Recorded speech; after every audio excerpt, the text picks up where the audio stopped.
Okay, welcome to our GPS for the Soul. We're on chapter 24. Now, chapter 24 in this book is referencing a good part of chapter 36 in Tanya. And what we're talking about here is the purpose of creation is to transform the darkness into light, bitterness into sweet, and discover the truth in our world.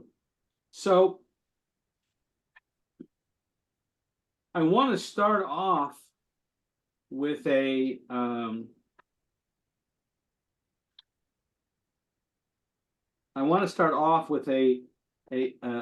idea that is presented in the book. He uses the example that some 40 years ago there was a spacecraft that went to land on the moon, and the whole world was focused on this. Literally, the whole world was tuned in to watch that. And I remember I was just back in 1969. I was just back from Holland. I was in New York at the time that summer, and we watched on the television there. And in the military, we always talk about mission focus, right? There's a mission to be done. We stay focused on it.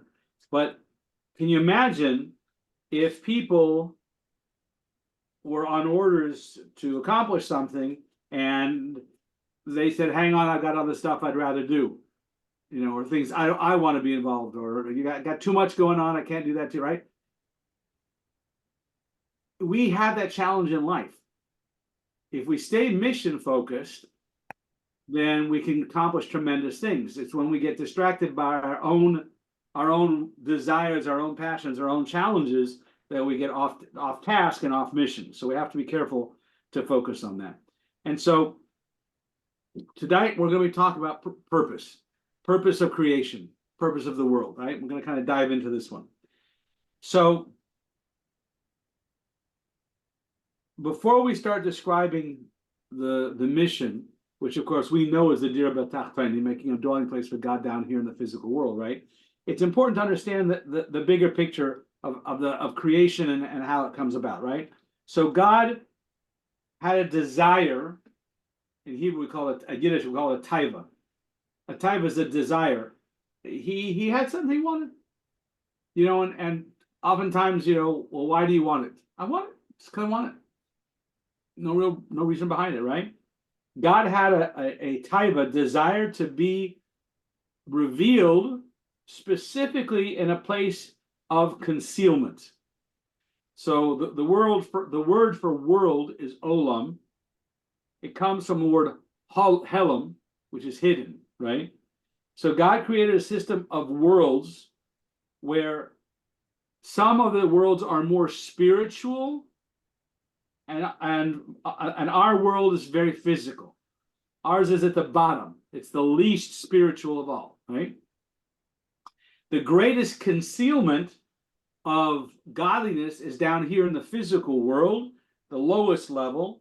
It's a level where God is so hidden that people could even say there isn't one. It hides the godliness. So we have to kind of ask the question, like, what's that for? What's the purpose, right? But before we get there, let's talk about four different worlds. Four different worlds, right? The creation of the universe was in four different stages, which we'll refer to as four different worlds, right? And we're not talking about a physical world here. We're talking about a spiritual world. And these spiritual worlds coexist with ours.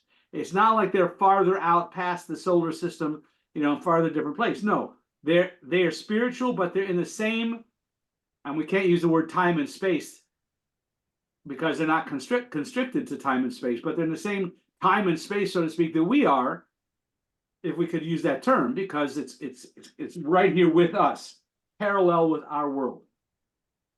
So the highest world is called Olam Asiya, the world of action. Excuse me, that's the lowest world. The lowest world is the world of action. And this is where we are. This is where everything is physical and where God is so hidden that you might not even see it. For example, if you look, people have the capacity for speech. Animals have the capacity for movement. and we talk about plants, at least the plant kingdom, I'm seeing double here. At least the plant kingdom, it grows, right? So the fact that there's growth, that in of itself is an expression of life. But then you have the inanimate, rocks, stone, minerals. Like there's no life. You can't see any life within them, and yet they exist. So they have to have some level of life because they exist. But they're so hidden in this land, in this world of action, Asiya, that you can even look at the rocks and the stones and the mountains and the hills and say, there's no God.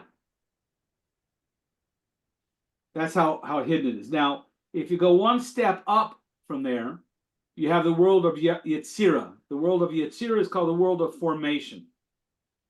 In Yetzirah, the creations that exist in Yetzirah, they can sense their independent existence, but because they know God is their source, they willingly nullify themselves to him. They know it's the source, so they willingly nullify themselves. But the fact that they know that they exist, that already is a concealment from the divine revelation. The next world, going further up, is Bria, the world of creation. This is a world where the world is mostly a revelation of God's holiness and his sanctity. There's a little bit of concealment here.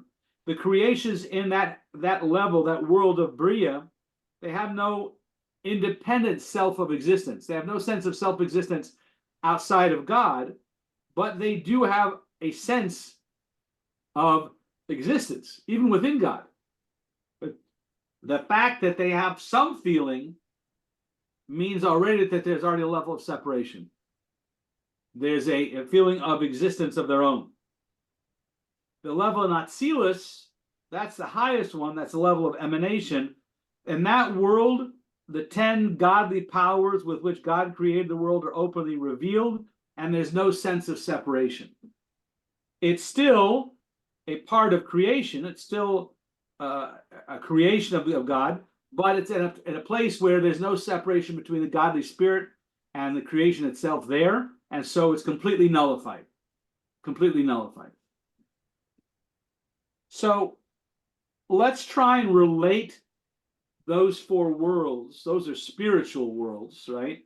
Let's try and relate those to ourselves, right? One of the prophets says that through myself I see God, meaning that through my own personal experience of existing, I have this understanding. I can grasp an understanding of God. So let's play that out, right?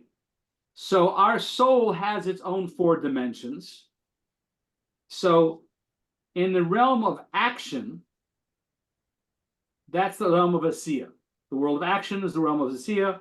And so it seems to be this aspect of our life, it has a disconnect because a person can do actions that contradict his own thoughts, his own words, his own beliefs. People can act differently than they say and they believe. There's a disconnect because the world of action is separated from the more spiritual parts of a human being, his thought, speech, and then, of course, there's action.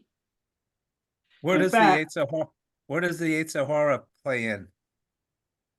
All realms. Oh. All realms. He's with us. At least the shadow disappears in the darkness, right? The Yetzer Hara doesn't disappear at any time. So this aspect of life seems to be disconnected from the neshama of the soul because we can act differently than our thoughts and speech. After we accomplish something in the physical world, our connection with it ends and we can walk away, and our participation in it, you can't even tell, right? So that's our world of action. The next level up, Yetzirah, we said, was the world of formation, where the inhabitants can sense their independence, but they know that God is their source. So for here, Yetzirah would correspond to our speech, because when we speak, we are revealing something to the outside world. There's a revelation happening, right? But it's a revelation of what's coming from inside. But as soon as we speak, the words are gone. The negative side of which we talked about, lashon hara, once you let it out the gate, there's no holding it back. It's gone, right? There's no, you have no control of it anymore, right? So same thing here. That realm of speech corresponds to asiya, to a yitzira. Going further up, so we had action, we had speech, now we have thought. The level of bria corresponds to thought. Of all three of our garments, thought, speech, and action, thought is considered the most united garment. It's simultaneously attached to the soul. So when a person thinks, he can think 1,000 thoughts going, very quickly. He can think a lot of things going on, but that's the closest to that spiritual garment of the soul. And it's only him, it's personal. It's not revealed to the world. Now, just like our clothes enable us to show up in the world, that we represent ourselves, when we wear something, it tells the world about something about us, right? So physical garments, the actions we communicate with physical material world, speech we communicate with other humans, thoughts we communicate within ourselves. Thought is still the deep and internal, the most, but still, it's not who he is. A person has thoughts, right? Above that level of thought is the neshama, the soul. The soul's attributes of intellect and emotion that are on the highest level called atzilus. They're much closer to a person that is garments, thought, speech, and action. Yet they're still not the person himself. However, we don't call them garments because they're totally united with the soul. So a person's intellect is united with him, but it's still separate. He has thoughts. He has thoughts. His soul has thoughts. So, but it's all still within him. So it's the most atzilus. It's the highest level, totally united, but there is still some level of creation because it's him having a thought. The soul having a thought, right? I want to share a screen for just a second. So we'll include the chart, in the recording. We'll put it in the bottom, we'll attach it to the recording when it goes on up on YouTube. So the soul's attributes. So the soul already is a part of God. It's an infinite part of God, right?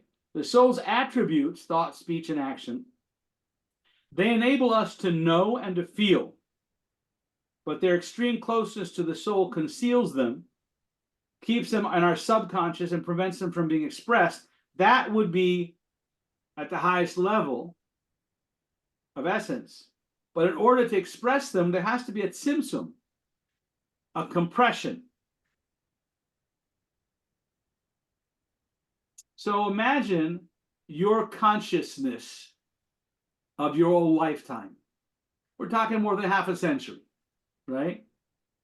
For some of us, more and more, but at least half a century, right? And if you were to bear in mind all of your years, there's no way you could express it.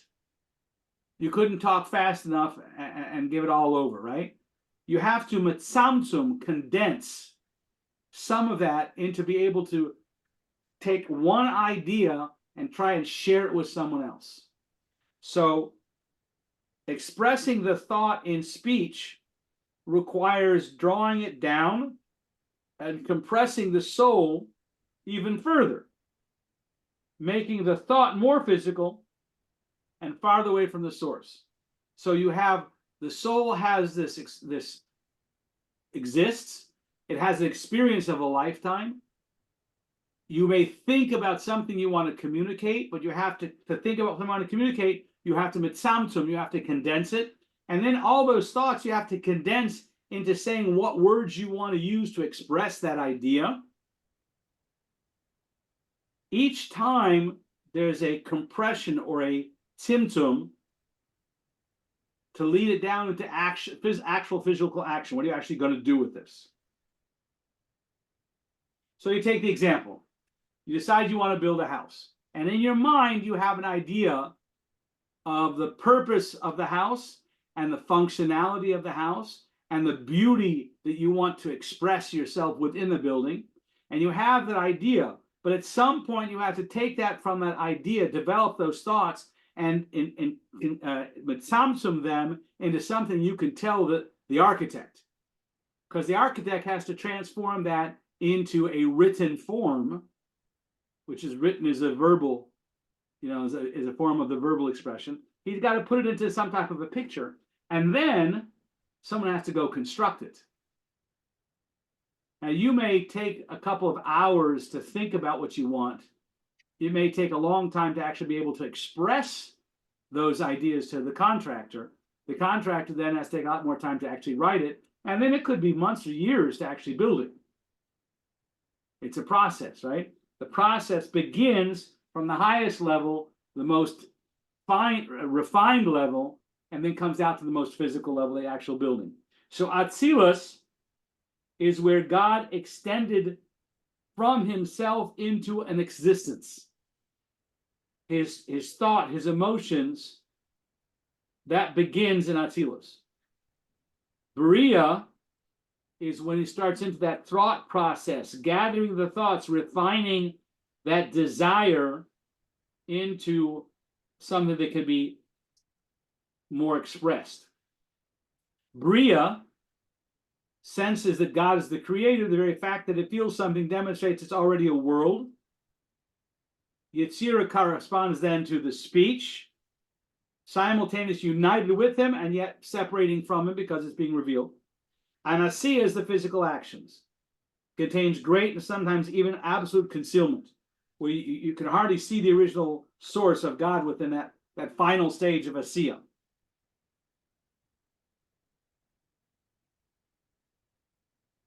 And again, or Ein Sof is that abstract God prior to any concept of tzimtzum, before any concept of a thought process to develop something, right? So now you have the four different worlds. These are God's infinite being mitzamtzum, being constricted and constricted and constricted to go into soul, thought, speech, action, all the way down. Those are the four worlds. And those worlds, again, they coexist with us simultaneously. What's the point? What's the purpose? So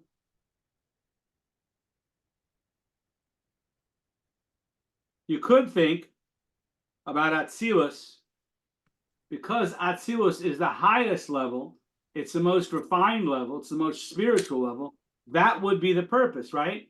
But clearly it's not the purpose, because you'd stop right there. They say, I always say that you lose something, it's always you find it in the last place you look. Well, of course, dummy, because once you find it, you stop looking. But that's the idea here, right? Atzilus is the most spiritual world, but God would stop there if that was the intention. That's not the intention, so he didn't stop. So what's the bottom level? The bottom level is Asiya, the world of action, the physical action world. So the real purpose of creation, the real intent of creation, is down in the physical world. The physical world, which is so removed from God, it's called Alma the Shikra, Alma the Shikra, a world of lies, a world of falsehood. What's the lie? What's the lie in this world? The lie is that there is no God. You can look around and there is world, and that's it. There's only world. There's very little hinting, certainly nothing revealed to say that there's much more than that. The intention, the purpose that God created the world was to hide himself. So we're down to the most physical world where God is completely hidden. and then for us to reveal the godliness, the spiritual, all the way down here in the physical world. That's the actual intention. That's the purpose of creation. So we have to, so in order to get to a world where God is completely hidden, we had to go through these stages, from soul to from essence to Atzilus, a level where there is existence, but it's completely nullified, to the next level, till you have a place where God doesn't even appear to exist. But it had to go all through those stages to get down to this physical world. So what's the reason? What's the purpose of creation? The purpose is that we should be able to peel back the hidden layers of the world to reveal God down here in the physical. That the physical world actually is a manifestation of godliness. So you want to ask, why did God even need or even want all of creation? Like why did he go this route, right? So one answer is that God wanted to be king. And ein melech bli am, there's no king without a people. A king is not a king if it's just all family here. Then he's just the old man. The king has to have people who are distant from him that he can rule over. And so God made the world and he hid himself. So we are so distant from him that he could then rule over us. And God is the essence of goodness, and he wanted creation to whom he could give his goodness.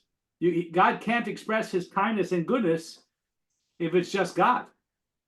There's no one to give to, right? Just like you can have a rich man, but if there's no poor man, what's the benefit? There's no one for him to help. So for there to be an act of goodness and kindness, there has to be a separation between them. And then according to the Zohar, God wants us to know him. By contemplating the world we live in, we can discover God and we can learn about God, and therefore he created the world, so we should get to know him. But he'd have to hide his existence for us to be able to find and learn. And then another answer is that God is infinite and he can do anything. So how can we say that he needed us so he could have someone to rule over us? He could have someone to know him, right? Does God really need us at all? No. That can't be. Can't need us. So at some level, what's the reason? And at that point, if we say that God is lacking nothing and God doesn't need us, he doesn't need us to express his kindness, he doesn't need us to go reveal his greatness in the world, he doesn't need anything, then why? And the problem is that, and we've talked about this in other classes that we've had as well, being human beings, we want an answer. Why? We start asking why as soon as we can start talking. We start asking the question of why. And we want an answer. We want to understand why. It's just part of who we are, is that we want to understand why. But then that's a human thing. That's not a godly thing. God needs to know why. God doesn't have to have a why. If we say that God has to have a reason to do what he does, then we've reframed him in our own minds. We've created a limitation to God's infiniteness just because we want to have a why. No. God had a taiva. God had a desire. He wanted to create a world where he would be hidden, and we would have to discover him, and we would have to reveal him in the lowest and most hidden. And why? Because that's what he wanted. That's all. That's a God thing. We're the ones that are stuck with why. So God is beyond the laws of human logic, and therefore he can just have because. Just as let's go to computer games, right? Just like the main character in a computer game, he can't understand the programmer of the game, so it's impossible for us to comprehend the programmer, the creator, right? It's beyond us. So we're not going to understand why he wanted to create the world. It's just because. So let's play with these ideas again now. Yesh me'ayin, God created nature from nothing. And we can't explain that intellectually. There are dimensions of God that are logical and that we can grasp with our brains. And then there's a level that transcends our reason and our logic, and it's just because. Inherent in God is that God decided it should be this way without any logic that we can understand, and it's just because. So with that caveat that we're not going to understand a why, and that's part of the way the world is created. Now let's go back and let's understand what's the purpose of creation on all four different levels that we talked about. And so for this, I want to bring up our little chart that I made. So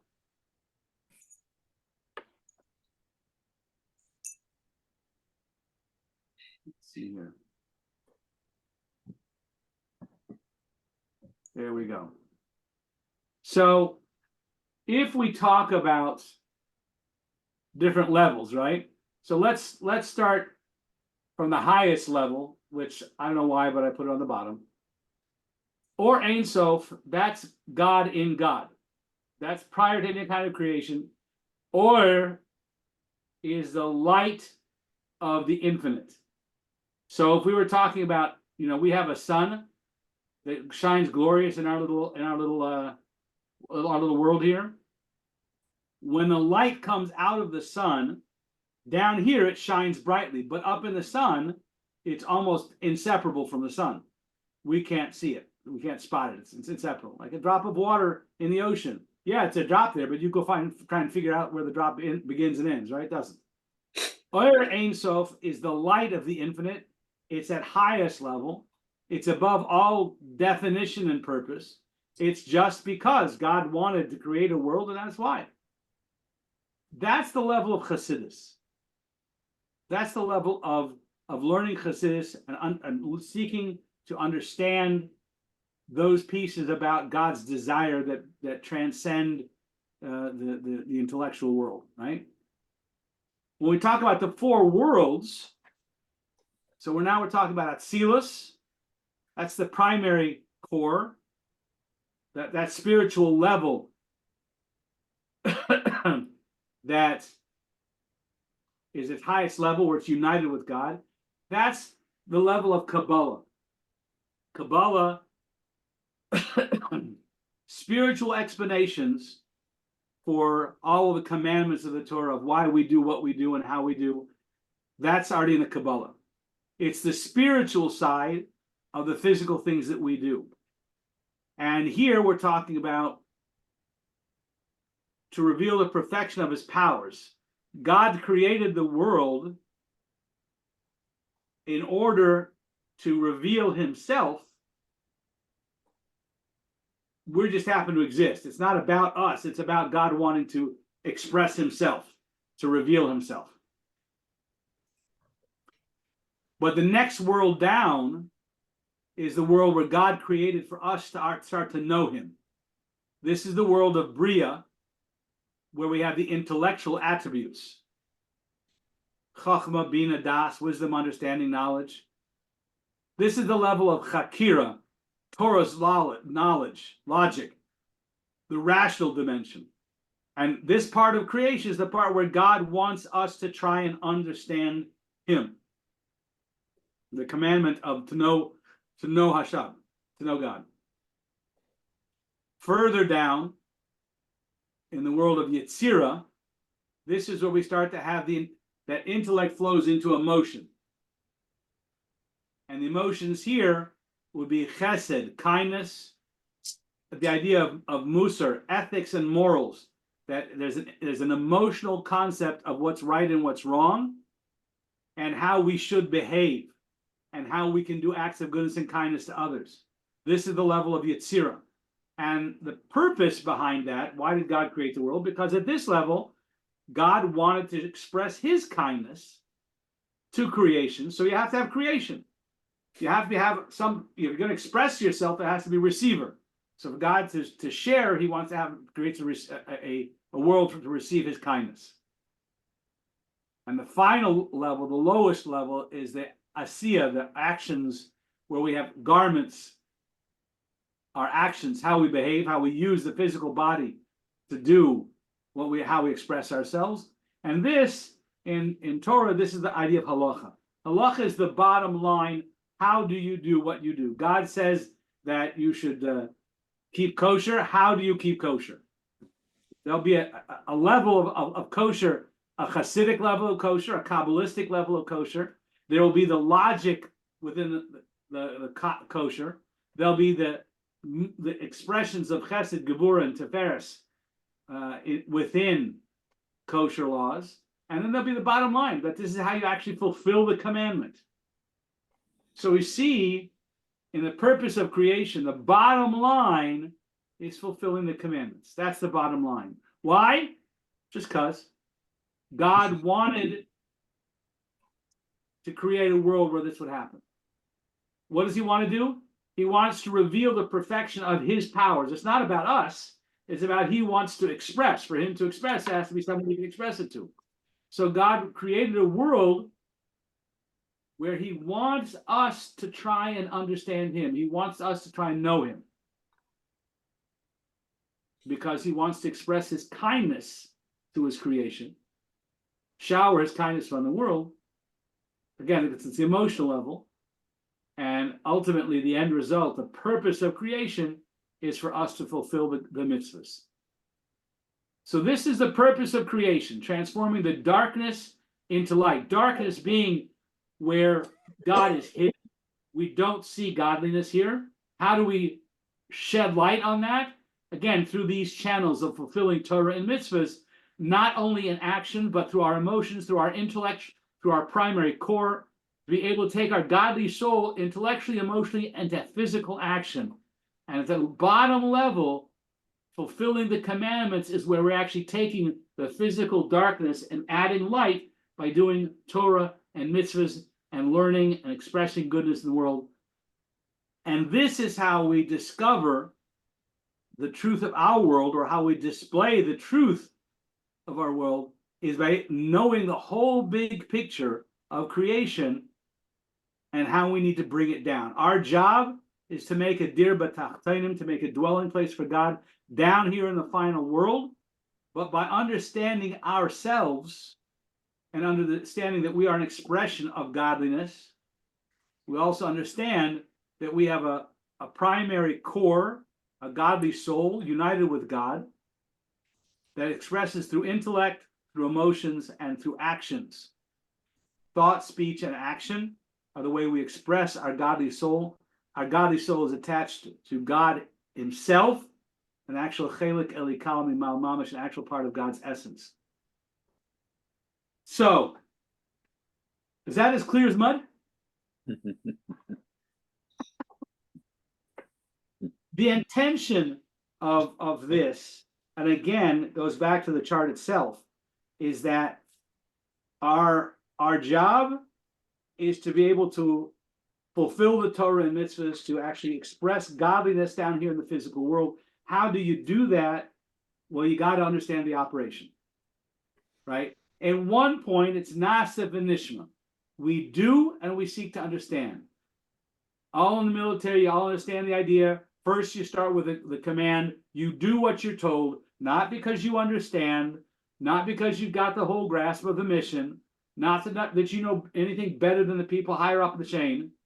You do it because you have a mission and you know that your job in the mission is critical. You do what you got to do, right?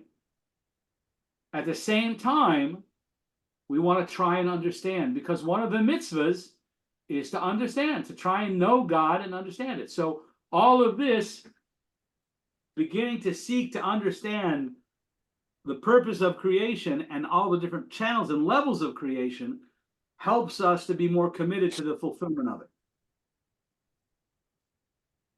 It's a lot to take in, and 40 years in, I'm still learning it every year and trying to absorb it a little bit better every year.